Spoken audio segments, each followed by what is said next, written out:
लखनऊ के अलीगंज में जो 15 से 20 बच्चे जलकर मर गए, आखिर उनकी मौत का जिम्मेदार कौन है? सच तो ये है जिसके घर का चिराग बुझ गया, जिसका जवान बेटा, जिसकी मासूम बेटी कल सुबह हंसते हुए घर से निकले थे और शाम को उनकी लाश घर पे पहुंचती है। आखिर क्यों?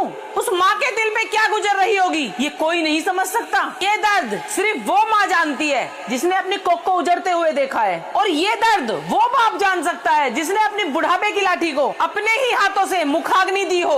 लेकिन असली सवाल तो ये है कि लखनऊ के इस अलीगंज इलाके को शमशान बनाने का असली गुनहगार आखिर कौन है? क्या इसकी गुनहगार सरकार है? नहीं, सरकार तो खुद एक्शन में है। मुख्यमंत्री खुद जमीन पे उतरकर इन कातिलों को ढूंढ रहे हैं। तो फिर असली कातिल है कौन आखिर? आइए जरा उस सिस्टम का पर्दाफाश करते हैं जिसने चंद रुपयों की हवस में लखनऊ के इस कमर्शियल सेंटर को जिंदा कब्रिस्तान बना दिया। जरा ध्यान से सुनना, ये मौत का जाल आखिर बुना कैसे गया। नंबर 1 पे आता है वो लालची मकान मालिक जिसने सिर्फ भारी भरकम किराए के लालच में आवासीय जमीन पर 3 मंजिल मकान खड़ा कर दिया।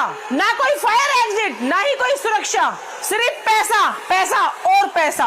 और नंबर 2 पे आते हैं एलडीए के वो भ्रष्ट गिद्ध जैसे इंजीनियर। साल 2016, जी हाँ, पूरे 10 साल पहले इस अवैध बिल्डिंग को ढाने का सरकारी ऑर्डर आया था, लेकिन इन सब लोगों ने अपनी जेबें गर्म की और फाइलों को दबाया और मौत की इस इमारत को फलने फूलने की छूट दे दी। सच पूछो तो ये इंजीनियर नहीं, ये मौत के सौदागर हैं। और नंबर 3 पर आते हैं बिजली और फायर विभाग के वो अंधे अफसर जिन्होंने बिना जांच किए, बिना सुरक्षा मानकों के आंखें मूंद कर इस बारूद के ढेर को एनओसी बांट दी। क्या इन्हें धुआं निकलने का संकरा रास्ता नहीं दिखा?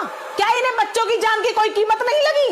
और 4 अफसर सस्पेंड हुए हैं, 4 लोग सलाखों के पीछे हैं। लेकिन ये तो सिर्फ शुरुआत है। इन सफेद पोश कातिलों को चैन की नींद नहीं सोने दिया जाएगा। इन्होंने सिर्फ कानून नहीं तोड़ा है, इन्होंने लखनऊ के 15 हंसते खेलते परिवारों को हमेशा के लिए बर्बाद कर दिया है। लखनऊ के अलीगंज के इस अग्निकांड के एक एक गुनहगार का हिसाब होगा, क्योंकि ये सिर्फ एक हादसा नहीं है, ये सिस्टम के पीछे बैठे भेड़ियों द्वारा जानबूझ के किया हुआ कत्ल है। हम भगवान से प्रार्थना करते हैं लखनऊ के इस अग्निकांड में जिन लोगों की भी जान गई है, भगवान उनकी आत्मा को शांति दे। और दोस्तों, ऐसे भ्रष्ट अधिकारियों का क्या करना चाहिए, अपनी राय कमेंट में जरूर लिख के जाना और इस वीडियो को शेयर